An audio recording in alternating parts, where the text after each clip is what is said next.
Le scrutin de décembre prochain en RD Congo sera de loin différent de ceux de 2006 et 2011.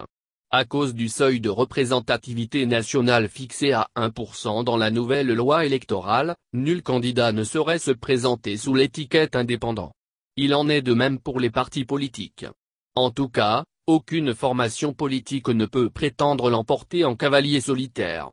D'où l'impératif des alliances pour espérer glaner des suffrages. Devant l'ouragan de l'histoire, mûr ou pas mûr, le fruit tombe, avait déclaré en son temps à la tribune des Nations Unies, feu le maréchal du Zaïre, Mobutu Sese Seko. Au jour d'aujourd'hui, le seuil de 1% de représentativité nationale ressemble justement à cet ouragan qui, à 9 mois des élections, secoue tous les partis politiques. L'enjeu étant de taille, aucune formation politique n'entend rester en marge d'une alliance. Ceci explique les tractations qui s'observent depuis peu, entre les partis, en vue de créer des plateformes électorales. Des alliances, il en faut certes coûte que coûte pour gagner les élections.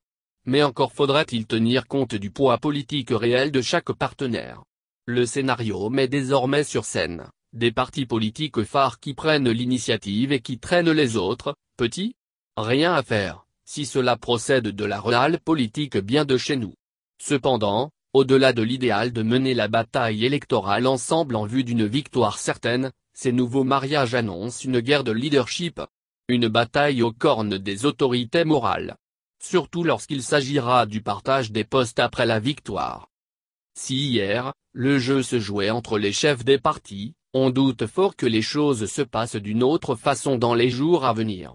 En d'autres termes, on ne voit pas trop comment les présidents des principaux partis des alliances feraient la part belle à leurs alliés.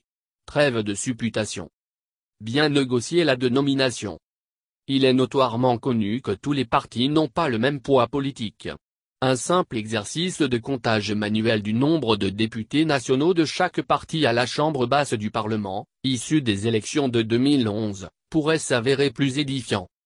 Si certains partis ont réussi à aligner autant d'élus à l'échelle nationale, de nombreux autres se sont contentés d'un ou de 2 sièges tout au plus. Et, c'est donc ces petits partis qui, dans le contexte électoral actuel, se trouvent dans l'obligation de graviter autour de grandes formations, en vue de former de grands ensembles ou regroupements électoraux.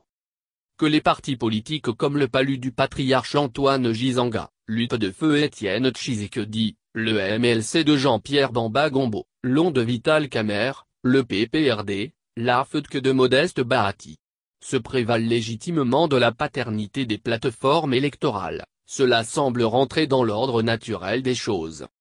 Néanmoins, des analystes avisés estiment que, si les noms de ces mêmes partis doivent être clairement repris dans la dénomination de leur nouveau label, les autres partenaires risqueraient de se sentir frustrés.